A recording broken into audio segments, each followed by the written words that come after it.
Yo, what's poppin'?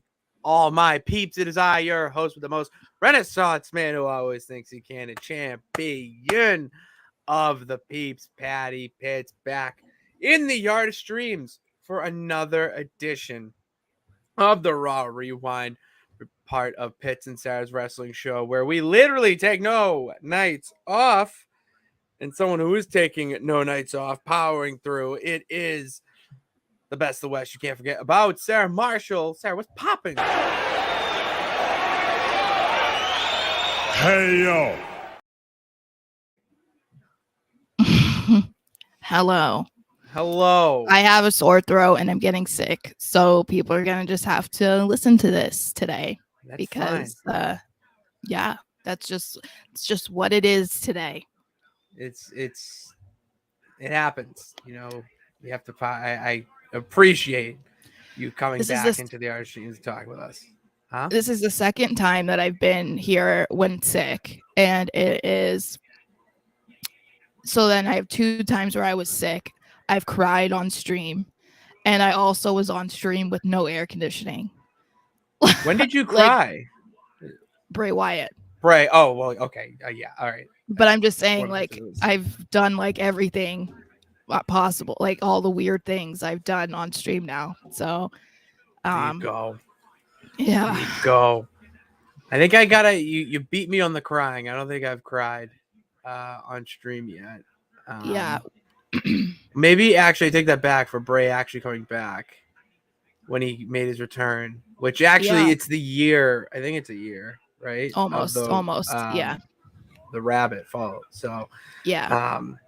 I might go on there. But all right, so enough talk about crying. All right, yeah. Sara. Why are you crying, Micah? We're not crying anymore because we have Raw to talk about, which, Sara, I think I might make this a new game because I eventually end up rewatching the entire thing, have an ability to talk about it, whatnot. But because of how my work schedule is, let's just make a game about when I fall asleep.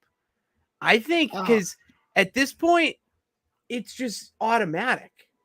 But it helps. Weirdly enough, going back the next day and then rewatching it, it helps form my opinions a little bit more and a little bit better.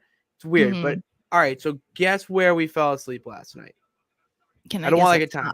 I want to guess a time, not a segment. You can guess a segment because. Well, I don't know. I wouldn't know though. I don't. My guess would be 9:45, but I don't know what segment was on at 9:45. Oh, you could just guess whatever segment is in Raw, that I fell asleep. Yeah, I'm going by segment.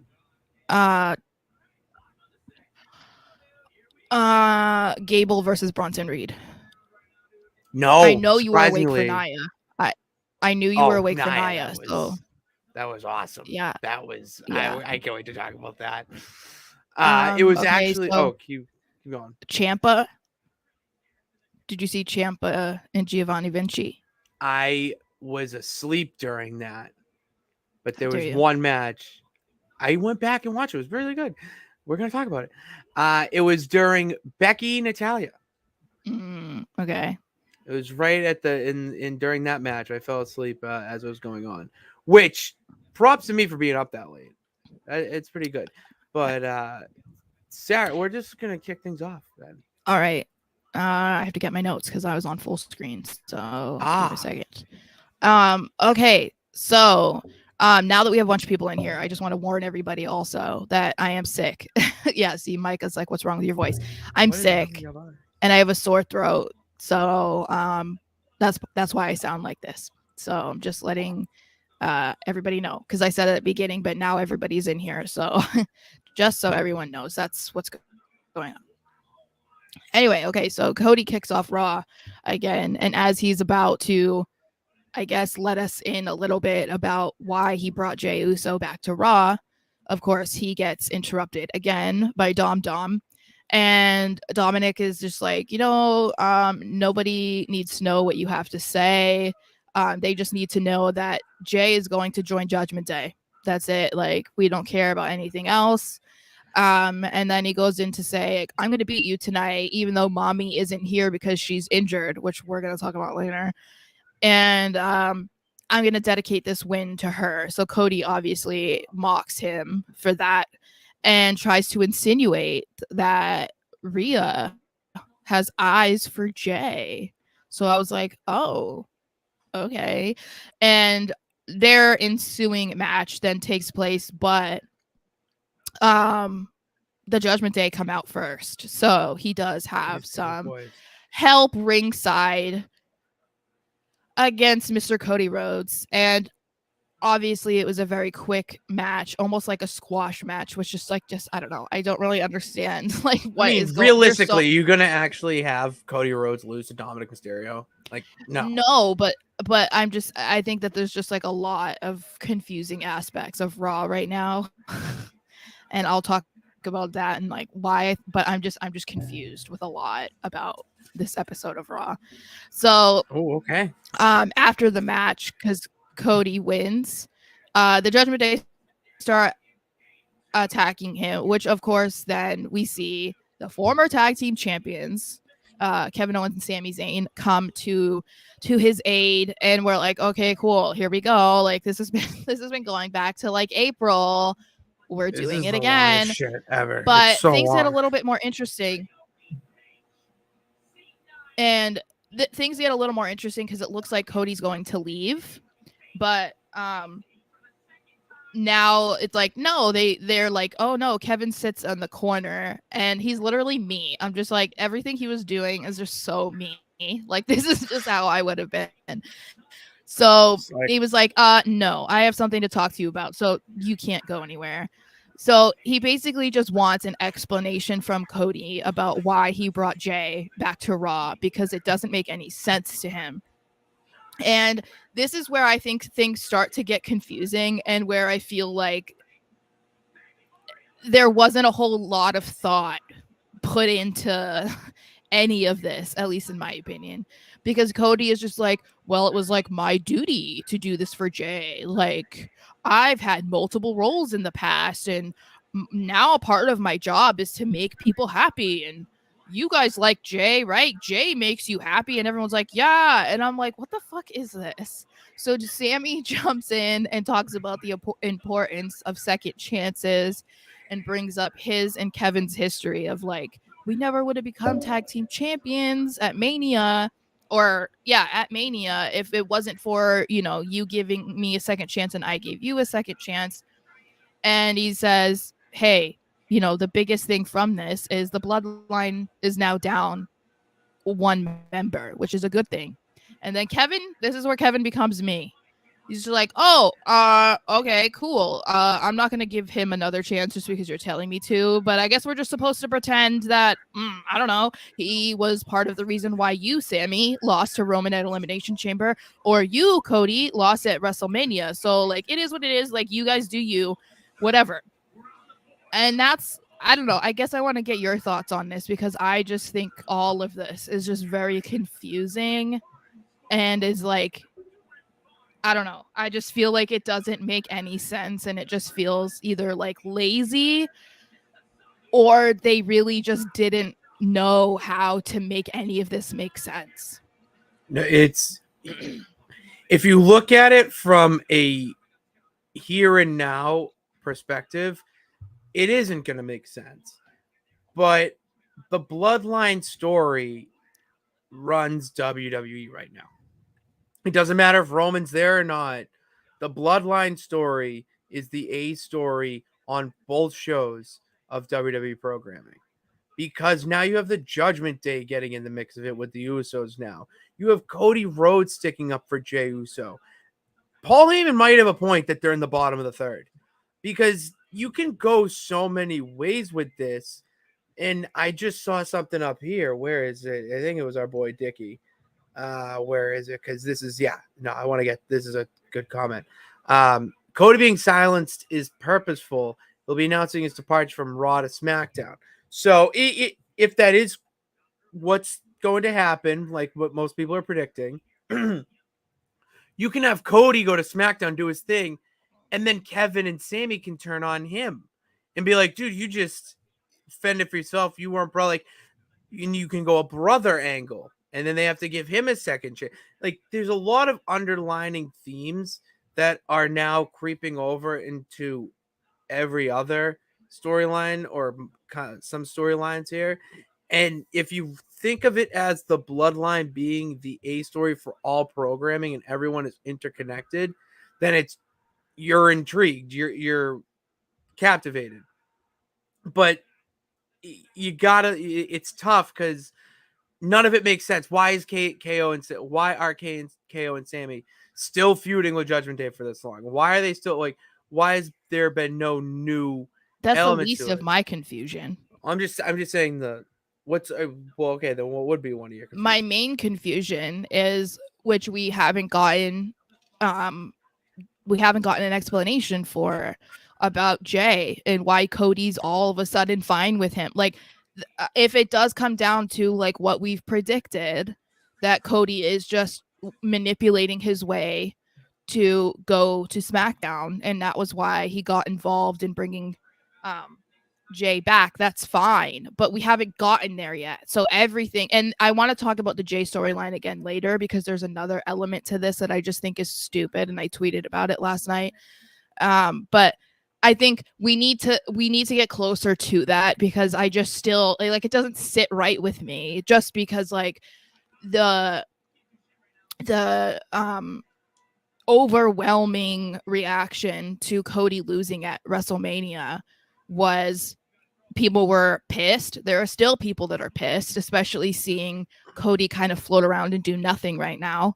And the fact that Roman is chilling wherever, So I'm getting comments like, I respond to the YouTube comments, and I can't tell you how many I've gotten in recent weeks talking about how Cody should have won the title at Mania. Like, I've gotten so many people that are still upset about it. And so if that is still on so many people's minds, then seeing him become buddy buddy with one of the people that made sure he didn't win the title, like, it doesn't make any sense. And I know that it's like, in a lot of ways, with WWE, you're supposed to have short-term memory, and I get that. And you can't be over analytical, and that's just how my brain is. Like, I am very analytical, I'm very Yeah, literal, and so it's hard sometimes for me to be okay with stuff like this. But at the same time, we know that Triple H isn't like that completely, where he wants you to have short-term memory. We've talked about that so many times, about the little Easter eggs and the seeds that he plants. Like, there's nothing that happens on accident. And so I feel like this just feels very opposite of that. And it just is, I don't enjoy feeling confused. You know what I mean? I since watching Marvel and other superhero type shit, I've gained a more like things are starting to make sense with what they're doing, especially watching the whole Marvel and Vengeance Saga, whatever they're doing with this Phase 4, whatever. Um, they're very meticulous in how they use things, and I see a huge similarity in wrestling with that. I mean, they're having a lot of reoccurring themes with family and whatnot. I mean, for God's sakes, Dominic is still calling Ray a deadbeat dad. Yeah. Like, still calling him a deadbeat dad. It's Yeah. been a year and a half. Mm-hmm. So, with that, they're trying to just hammer home different themes that make the story what it is. It's just a little bit longer because, yes, there's no Roman. You have Cody just floating, just being the ultimate babyface, Captain America, essentially.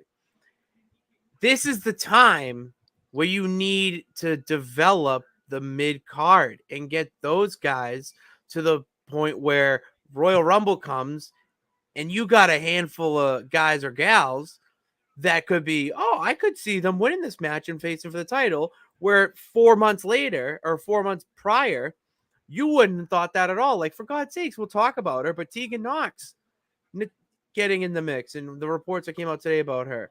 Like, I if she's someone that is in the Rumble match and how I would say my positive brain is going, that's someone that could that's someone that you're building right now because this weird lull in the top tier talent. Okay. I'm sorry. I'm soaking in what you had to say. That's It's all. a lot. I know. It's just, yeah, I'm just confused. It's not that I'm not necessarily enjoying it. There's just some aspects of the Jay storyline that I don't really feel like makes any sense. And so that's something that like is on my mind all the time because I'm just like trying to make it make sense. And I feel like they're not making it make sense. But obviously there's some time. So you want to comment? I was gonna do some comments, but as Okay. my good friend Matt Hardy says, just let it play out. Let it play out, Sarah.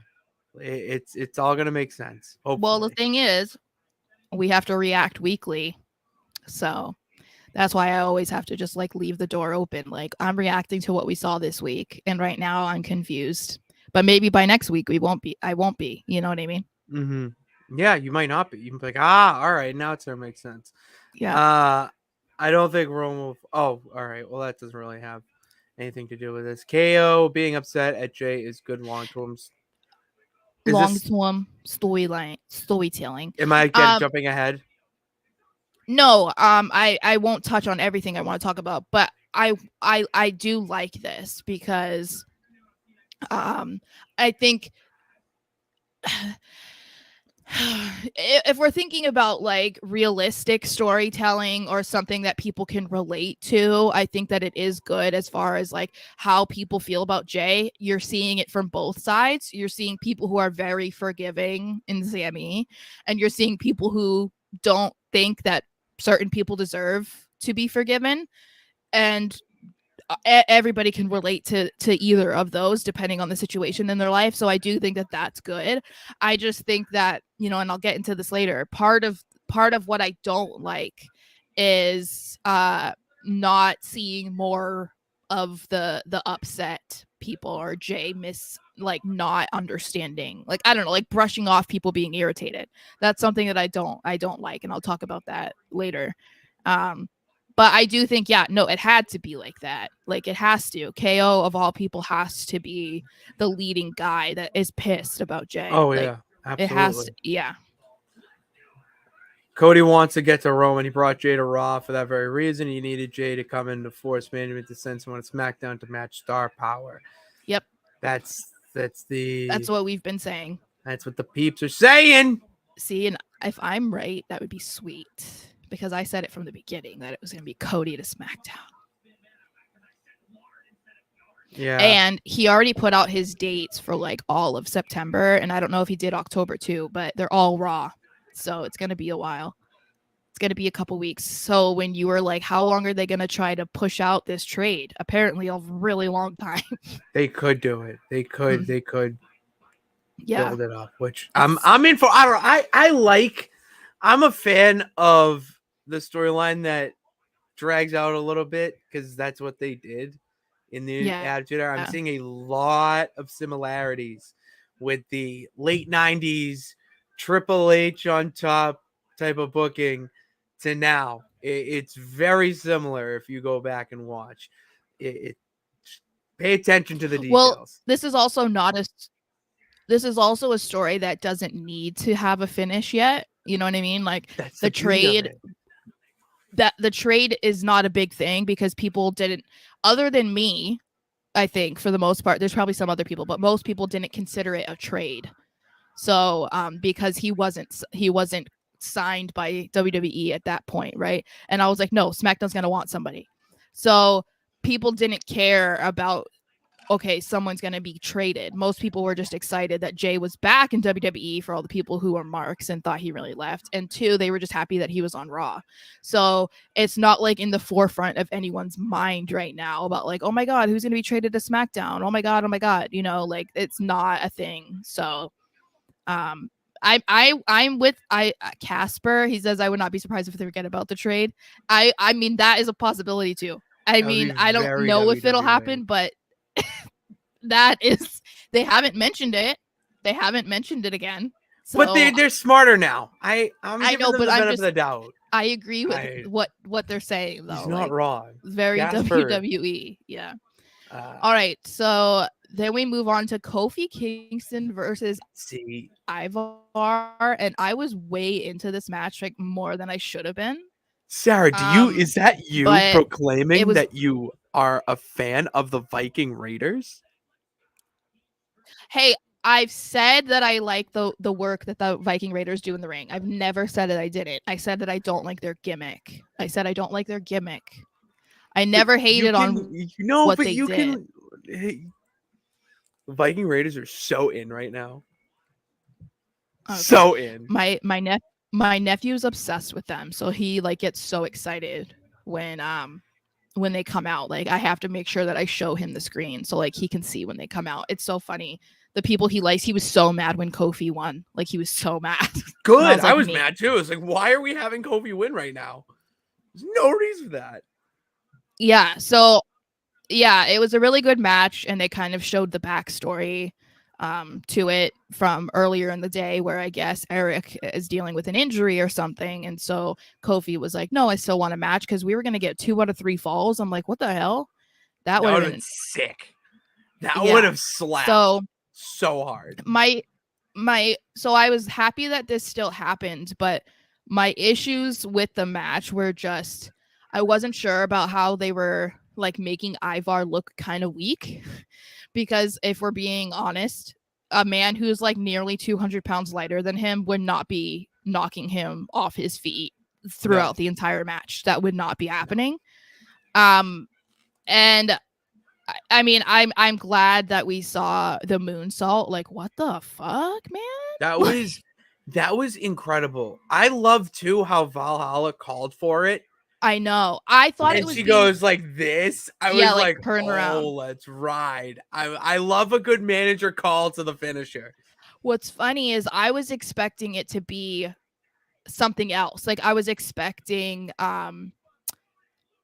that to like because when something like that happens in a match when it kind of is like pausing, I felt like okay, Xavier's coming out or something. Like somebody is coming out right now because it was like usually when they have a pause like that, it's like oh, he has to wait cuz the signal hasn't been, you know what I mean? So I Mm-hmm. was glad that that wasn't what it is. And then the fact he did a moonsault, I was like they didn't show enough replays of And that. hit I'm it. like I And hit it. know. He didn't What the fail. That's I know. incredible.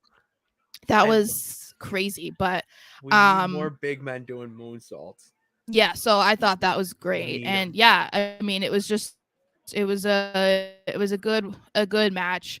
Obviously they're just trying to build up Kofi because he had been gone.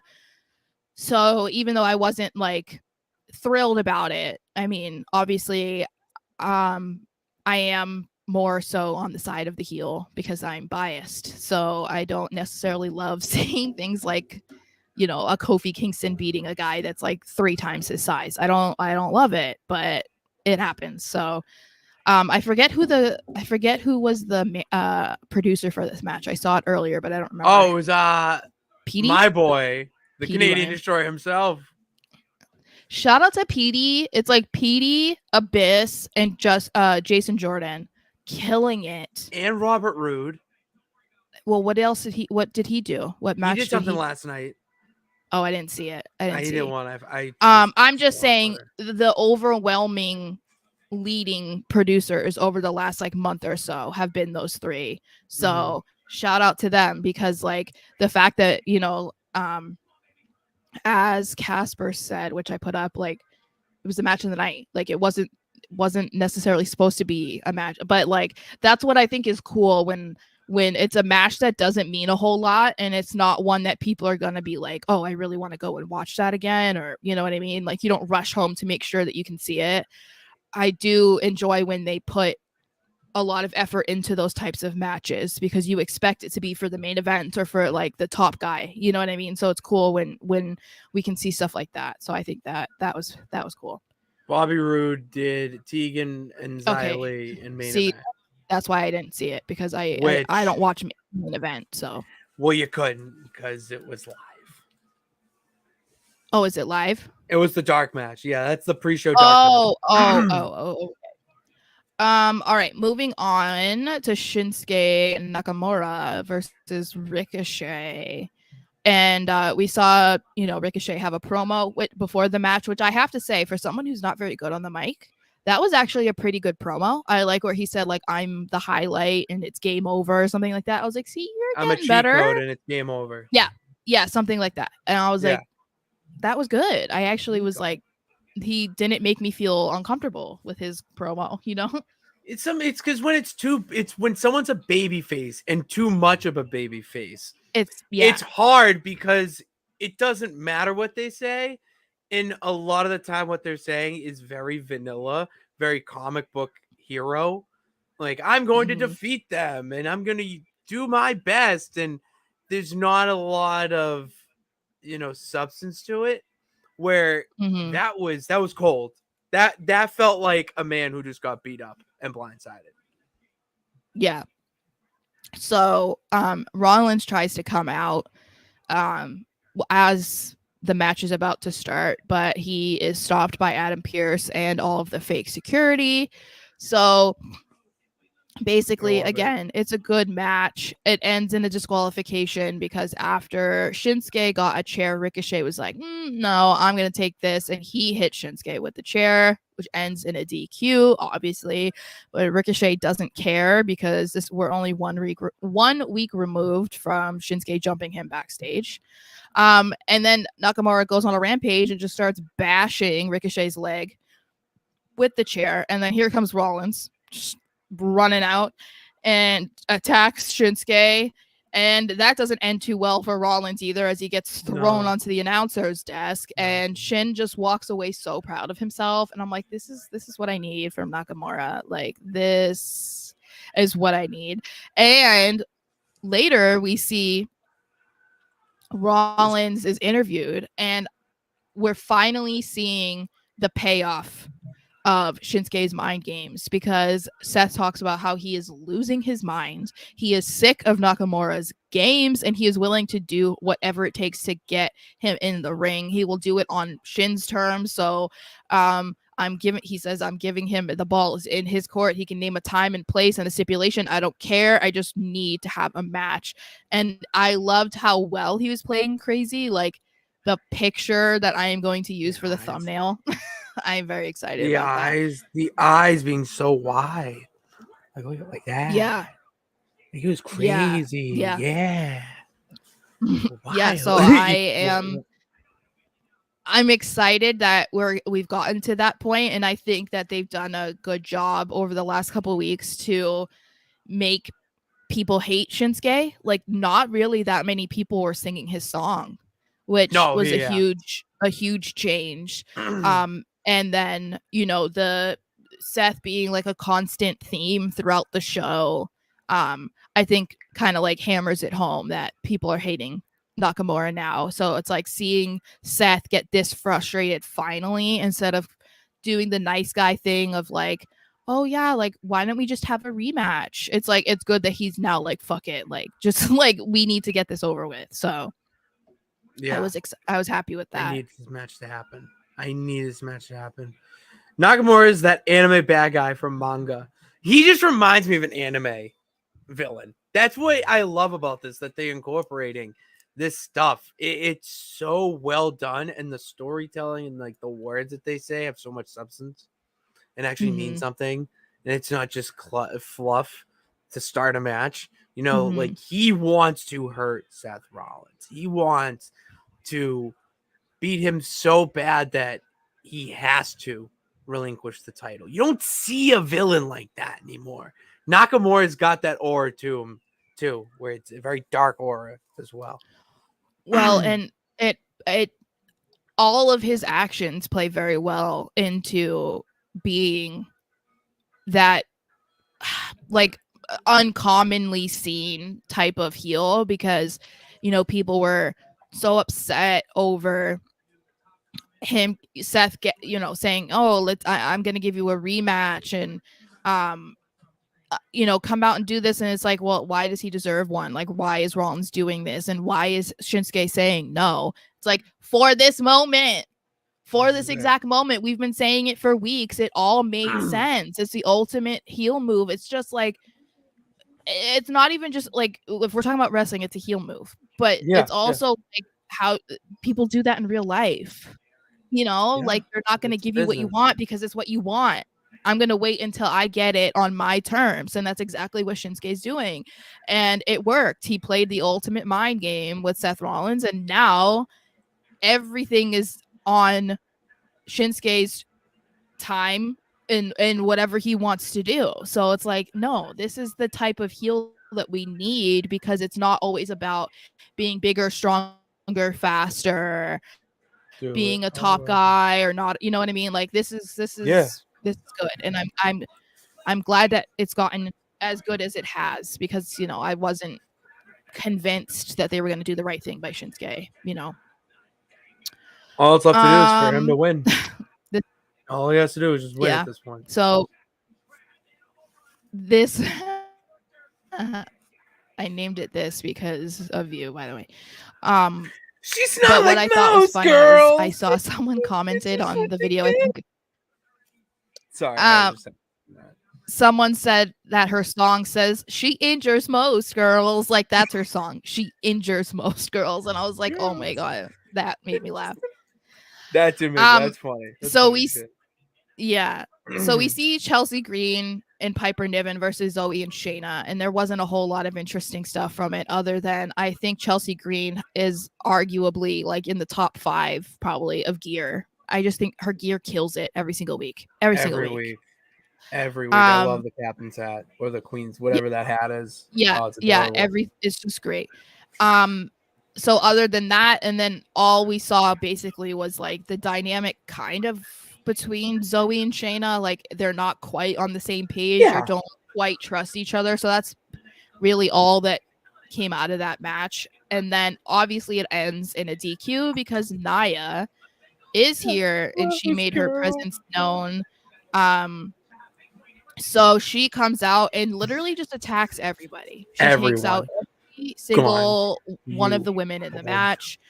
And it looks like she did do the moves a little bit better than she did last week, which I was like, oh, are you not threatened by these girls? So that's why you were easier on them? Is that why you did the moves properly this week? Because you're not afraid of them taking your spot? Oh, okay. So then she just says, like, to the camera that, like, she's coming for the locker room and, like, she's putting them on notice and blah blah blah. And then she kept doing the thing that I hated when they first, like, brought her up, where she was like looking to the side, and she would just be like, you know, when they would like zoom in on her eyes. You remember that? Oh my god! That was the start of the Titantron. I know. So she's not like those girls. So she started to do that again, and I was like, oh my god. So I guess I guess this is better than her just coming after Raquel and Rhea and then going off of that. This is just her being like, okay, I'm back. Like, everyone needs to fear me. But what do you think? Like, do you like this? Do you like that she's doing this, like, you know, ultimate rampage, I guess, on the entire division? I like it for at least a week or two more. That's it. I think that's all you can milk from this cow. Is that because it's funny. I'm laughing right now. You can see me getting really excited, dancing and whatnot. But it's because it's new. You know, she came. It's a week, I think, since she did it, so it's funny. Yeah. But if we get to like 2 weeks now of her just attacking every woman in the locker room, it's like, what are we doing? You know, where are we going from here? I think we'll get it for at least one more week. Which one more week I'm fine with. Because, all right, it is really fucking funny how, I don't know, because I love chaos. You know me. That's my attitude when it comes to wrestling, like, just chaos. And this screams chaos for a match that, I mean, you got what you wanted out of Zoe and Shayna. They're a little bit not on the same page, but they're working towards being a tag team. You have Chelsea and Piper. Chelsea just is happy to have a tag team partner who is healthy. So, and honestly, Chelsea could just be the tag team champions alone Mm-hmm. for how well she is carrying them and elevating them and all of that jazz. So it did all that. Do you need a finish? No, you don't need a finish to that match to hammer home those points.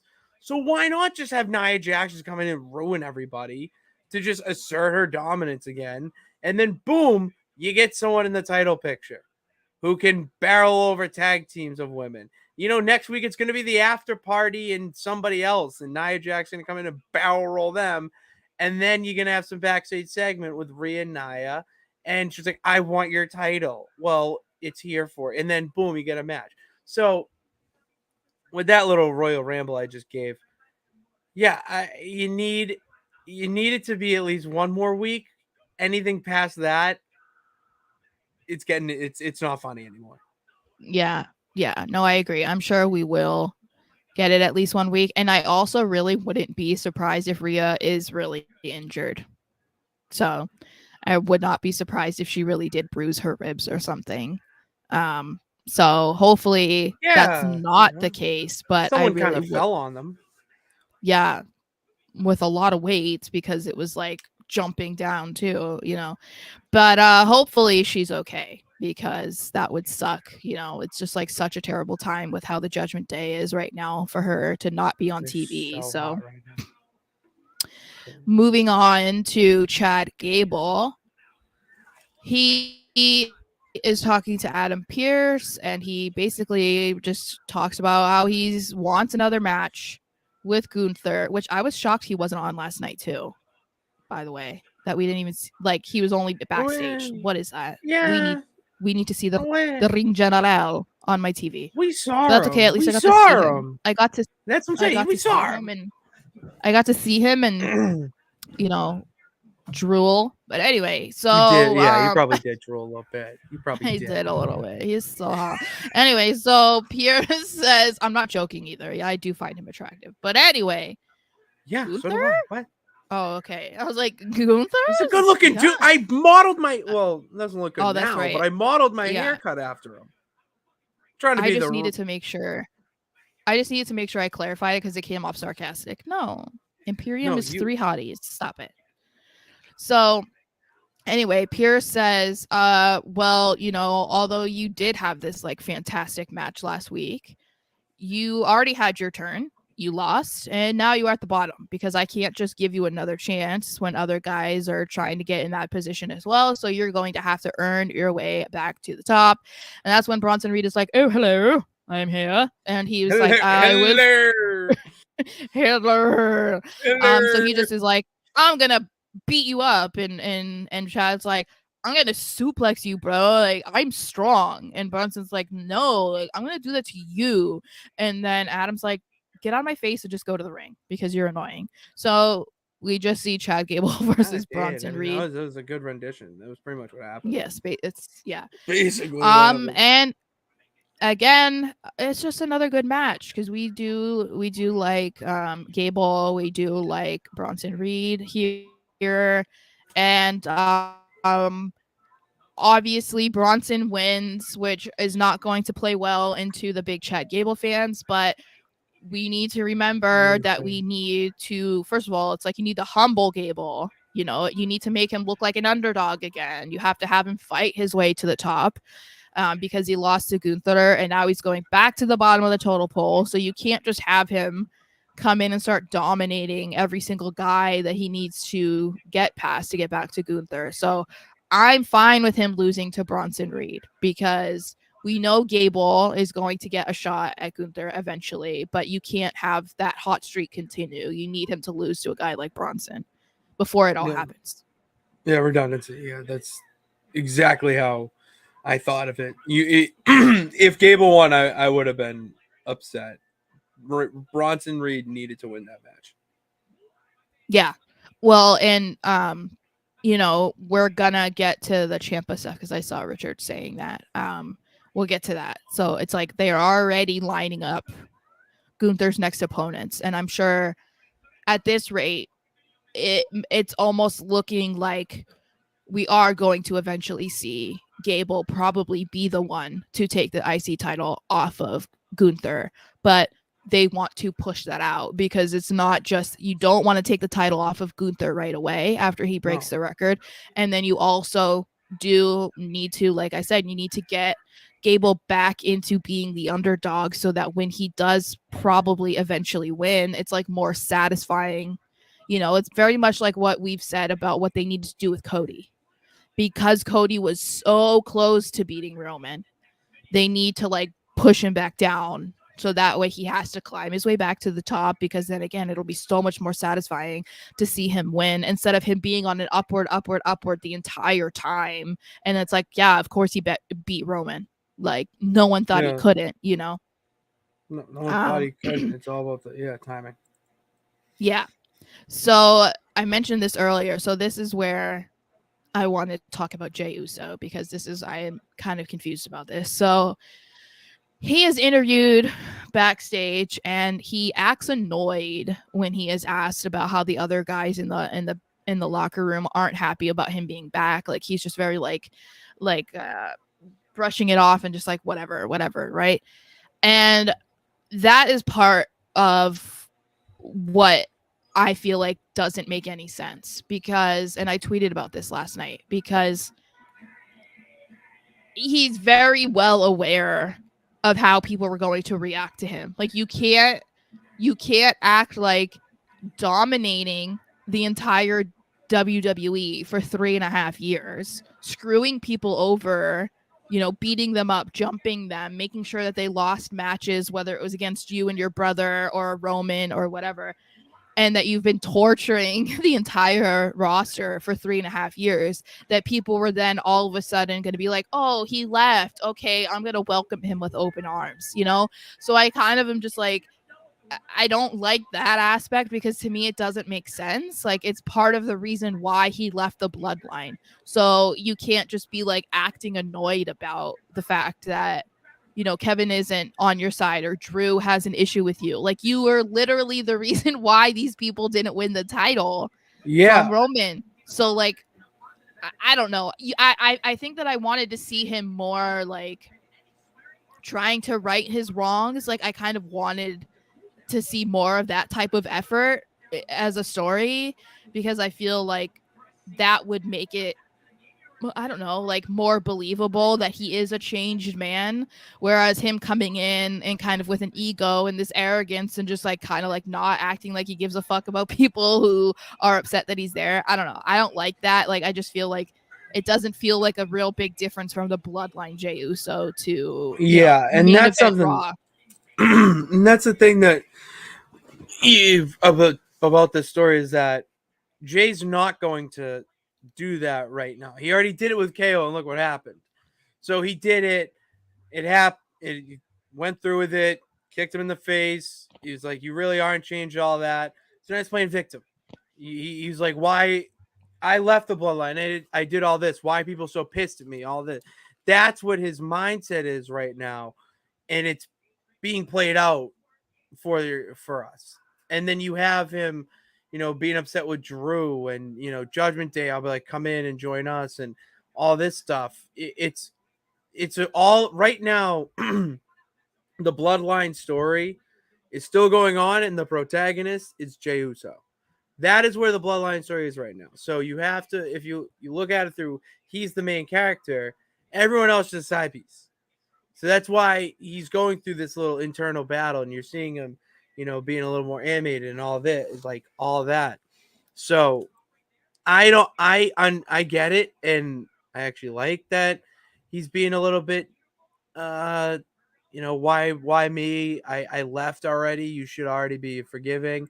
It plays into that long-term storytelling, long-term booking that we've mentioned already here, that you can't have a short memory with the bloodline storyline. It's too good, and if you want to get the best out of it, you need to do a lot of callbacks, and a callback would be this match that Jay and Drew had, and his feud with KO, and how they're still not on the same page, and the only person that really is Sammy, because Sammy was with them in the trenches, and then the only other person is Cody, because Cody's the ultimate babyface. And as an intelligent wrestling fan, that there's more to the story, so you're intrigued. Well, but with long-term storytelling though, is that you can't expect the characters in the story to forget what happened between them and the bloodline. So that's what I'm saying. It's like, I'm not saying that Jay has to get on his hands and knees and beg these people to be his friend or to trust him or whatever. I just think the kind of like thing is just kind of like, maybe it is just targeted at Drew and Kevin. Maybe that's it. If that's it, then that's understandable, just given what's happened over the last couple of weeks. But it just more so came off to me like he was just kind of dismissive of everybody who possibly feels that way. And it's like, but you have to acknowledge what the bloodline did for 3 years and how many matches you had end differently than they could have, or how many people's opportunities you took away from them. You know, it's like, just because you had a match, I saw it like Richard said, just because you had a match with Roman, just because you pinned him and you were the first one to do it, just because you ended up leaving the bloodline and you turned on your family, what does that mean? Like, we've seen this before. So that doesn't more detail. Yeah, so like there's not going to be guys back there that are going to be forgiving. So I just kind of wanted to see a little bit of a difference there, but as I said, maybe we'll understand it more, and if it is targeted at just Kevin and Drew, so be it. That's whatever. But I just think that if it's something that ends up becoming like an issue with everybody that has an issue with him, then I don't dig that. I don't dig it. Won't dig that. Yeah, Sucker.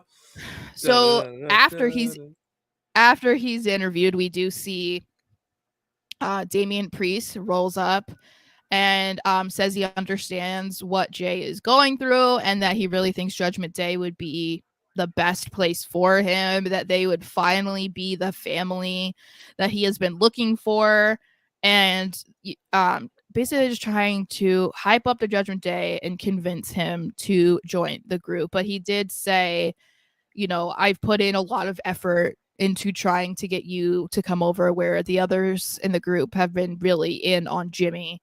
So I really need an answer by the end of tonight. I don't want you to embarrass me. So basically gives them an ultimatum to be like, all right, you need to tell us what your plans are if you're going to join Judgment Day by the end of the night. So I was like, interesting. It was interesting for multiple reasons, but I thought it was interesting that they said the rest of them are trying to get Jimmy. I'm the one that wants you. I thought that was interesting. Why Damian and Jay? I know, that's why I'm like, why would Finn, Dom, and Rhea want Jimmy and you want Jay? Like, what are we like? What? That's why I'm like, it's confusing, but it's like confusing because, again, it's not accidental. Like, this I feel like is something that we might come back to eventually, to be like, okay, why did Damian want Jay and the rest want Jimmy? Like, what? I don't know if it'll be anything, but I feel, you know, again, like we say every week, you have to remember these little interactions, these little moments, because we might end up coming back to them. Oh, absolutely. And at some point. So but anyway, then we move on to Tommaso Ciampa. We are here for this. Oh my god, he looked really good last night. I'm not gonna lie. I was like, oh, those baby blues though. Okay. That's what I was saying to myself. I was like, okay. So I didn't have that thought. he I just was talks. just happy Vinci was there. Oh man. Oh, Ciampa. Oh, okay. Yeah. Well, he says that he's been waiting for his opportunity, waiting for his number to be called since was brought up to Raw, and he said he was trying to be patient, but he isn't anymore. And he says if he can get Giovanni Vinci to tap again tonight, then he wants to face Gunther. So as we said earlier, it seems like, yep, they have the next plan for Gunther, which is going to be amazing. I'm very excited. That's going to be a wicked good match. That's going to be a wicked good match. And I'm really glad that they did this as quickly as they did, because I you know, sometimes with this type of thing, especially with Gunther, like they haven't had him involved in a lot of like really substantial storylines. It is very much like, okay, he's facing this guy for the title. this week, and then next week we're forgetting about it because he won, so it's like Moving on. Yes. I like that aspect, obviously, because it's like he's a fighting champion. But I do like that we're already moving on. Like, okay, yep, Gable's in the past, we're moving on. So I like that they did that quickly. And then we see Giovanni Vinci versus Tommaso Ciampa, but of course it ends exactly how we knew it would. Death. In typical Taxes. form. Vinci takes the fall. Yeah, so Vinci loses by put submission. Put that on a t-shirt. Jesus. And Kaiser, Ludwig Kaiser, is visibly upset and is scolding Gio as they walk to the back. And I was just like, I had like this little bit of me that was waiting for him to just like punch him in the face, like Giovanni to punch Kaiser in the face. I was like, you need to stop letting them disrespect you. Okay? You need to stop letting them be so mean to you. It's just, again, it's another example of why I'm just like, I don't understand. Like, it feels like if they are going to do any changes to Imperium, that obviously it's going to be Vinci that gets out. But it's like, I don't understand it. I just don't. I don't get it. I don't get it. I don't like it. Yeah, that's Casper agrees with me. Yeah, that's the one thing I will agree with you. And in the confusion department, that I don't know what the hell is going on with Vinci. It's funny when hi, death tax, all that, but no, there's potential there, and you saw it last night in that match. Vinci held his own for a bit. You just knew that he wasn't gonna win, but he needs to get a pinfall here or there, or else who the hell is he? Well, that's why people are saying how it's like, you just go back and watch what he did in NXT. Like, they're not letting him showcase what he can actually do. Like, he's becoming the joke of the group, and it's just like, what? I really don't understand it. But and you can say it's like, you have to be patient. There's a bigger picture here. No, this has been months and months and months of them having him be the one to lose. So I can't be patient anymore. Okay, I can't. All right, then we have Becky Lynch. She challenges the Raw locker room to a women's NXT title match. So she just comes out there and says that she wants to be a fighting champion. She didn't intend on becoming the women's NXT champion, but the opportunity came about, and that's what ended up happening. So she wants to elevate the women's division, and she wants to test herself against the future of the women's division. So that's why she's going to be on NXT tomorrow. And then she challenges any new woman in the back for the title tonight. And that's when we just get Natalya. Because why wouldn't we get Natalya? I mean, that's another. So that's another she comes out and she says that she's been waiting a very long time. Yeah, so she's just been waiting for a long time for another chance, and Becky just takes it straight to her, like, the whole point of this was I wanted to challenge someone new and not someone who hasn't been here for 15 years. And I was like, oh, Becky. And Natty was like, okay, well, you haven't had an issue at all with stepping over every woman that's been trying to get a chance in NXT, and called her a hypocritical ginger witch. And I was like, couldn't you just say bitch? Like, why couldn't you just say bitch? No, that's too naughty. That's not. No, that's not Natalya. It's so corny when you say witch. Yeah, that's the part that I didn't like it. Maybe she was getting into spooky season. October's around the corner. Maybe. Saying. So, we then eventually obviously see Becky versus Natalya, and Becky won fairly quickly, but good. I guess that it was supposed to be Tegan Nox, but then Tegan got moved to main event, and Natty has been getting praised by the higher ups in the back because of her stepping up in India when Rhea couldn't be in the match or whatever it was.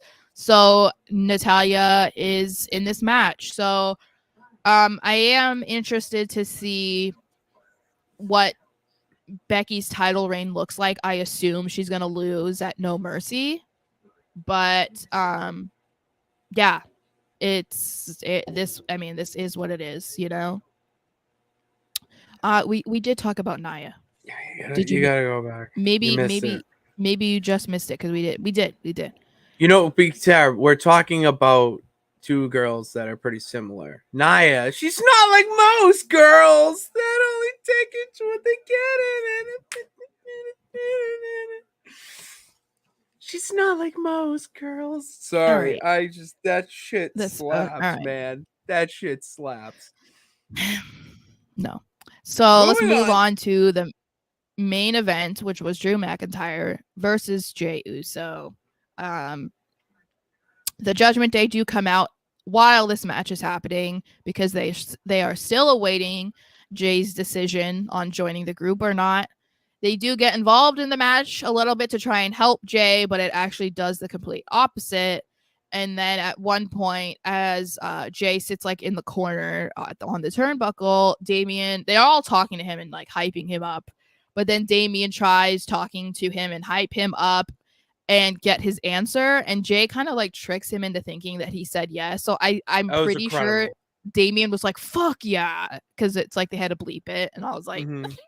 Damien. And then Jay's like, nope, LOL, just kidding. And he super kicks Damien, he super kicks Finn, and he super kicks Dominic. That's And then incredible. Drew hits him with a Claymore to win the match. So I was kind of okay with it because again, um, it's another one where you have to kind of like be careful with how much hype Jay is getting. Like you don't want him to just come in there and win everything. So I'm You okay with can't. this. And then after the match, we see the Judgment Day, of course, they're pissed about Jay not only Livid. turning them down, but also because he attacked them. So they come in and they start attacking him, and Drew just stands there and watches, contemplates trying to help, but This is he's like, intriguing. no. So then Cody comes out and just runs right past him, hits a crossroads on Dominic, and then he fist bumps Jay.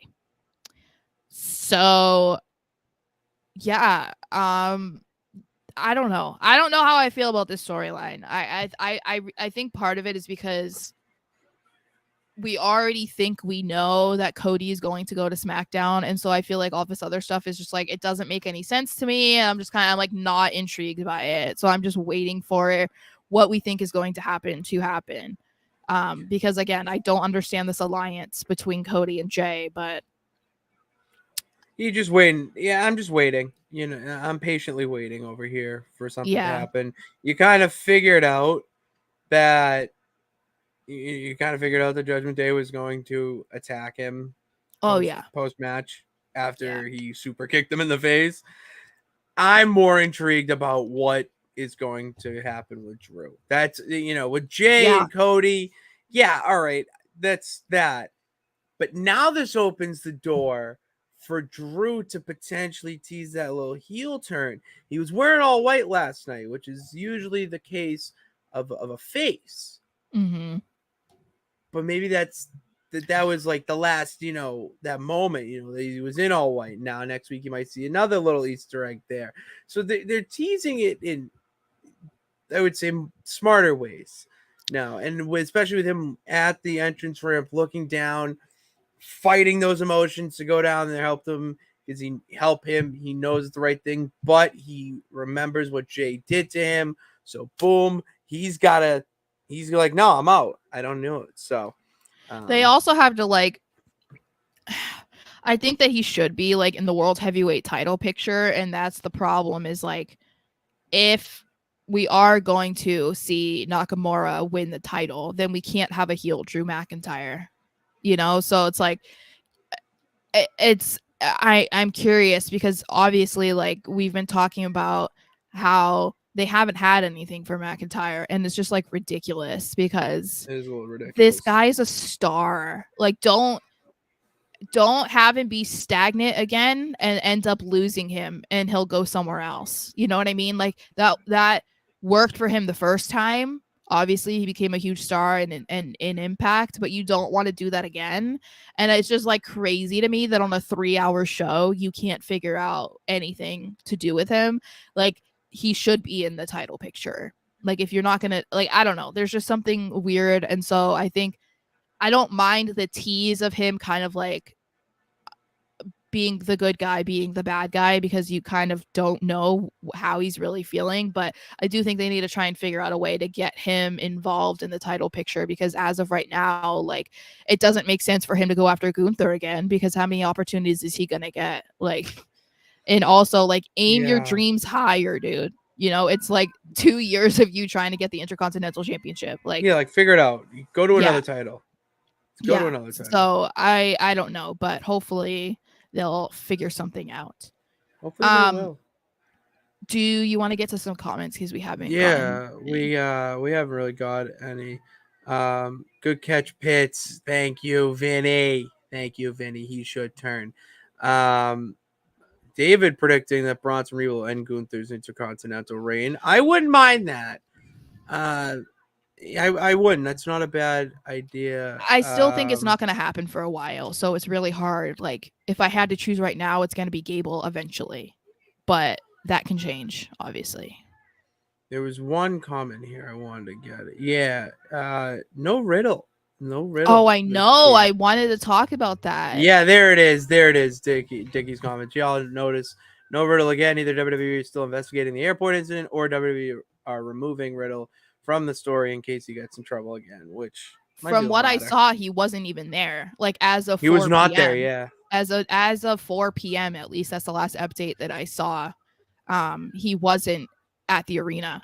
So either uh they are keeping him away for longer, which is good, or he's angry about what they did and he's staying away. So I don't know, but Yeah. he's already been eliminated. No one is wondering, wait, Drew is teaming up with Matt Riddle. What about that? Like, No one no one's cares. no one's wondering about that at this point. So it's like they How happy does already that make you?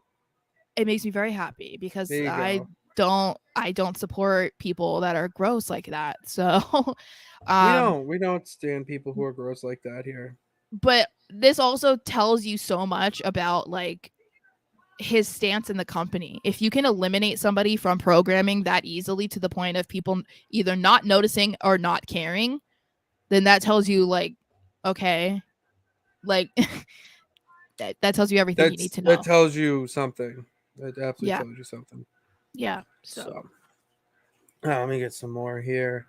Uh, Jay will mess up at some point, fueling Drew's heel turn. He will target Jay and Cody. Yeah, because that could make sense. Cody does. That would be a good substance feud for Cody to have. That has mhm. nothing to do with the title. That would Yeah, be it just good. depends on when they move him to SmackDown. You know. Dickie also said Tegan needed that match more, but I'm not mad that Natty was placed in, especially for her stepping up in India like that. Yeah.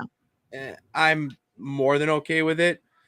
That's how you reward your superstars. You know, she knew obviously she was not going to win the match going in, Yeah. but she just wanted that match, that TV time that she deserved, honestly, after going 2 matches in India of a bullshit situation. You gotta show appreciation. Yeah. Oh yeah, she stepped in for Becky. That was Yeah, it. that's I why. got it. I got it reversed, but yeah. Yeah, and that's Yeah, not easy. They don't have anybody wrestle twice a night, you know. no, that's unheard of now. Yeah. So So, and that was Raw. That that was was Raw. raw. We thank you guys for tuning into this Raw Rewind.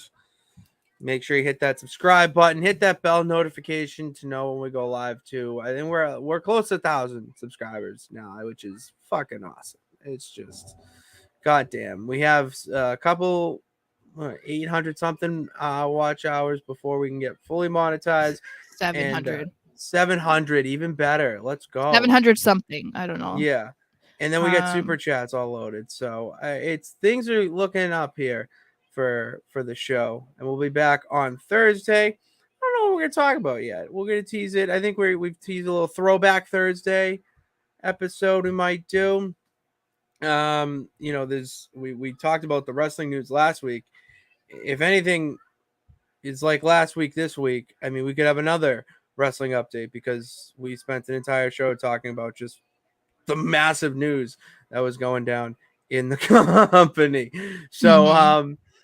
thank you. So, hit that subscribe button, and thank you guys for doing it. We really appreciate it. Also follow us on all social media platforms, which the links are down below in the description, and then watch all those videos in the archives as well. It's time. Tiffany Stratton is on my television screen, and she's looking as gorgeous as ever. So that's about my time to say adieu. Thank you, and God bless. And remember that you can do it. All you got to do is try. We will see you on Thursday. Yeah, it's upside down, but that's okay. Yeah.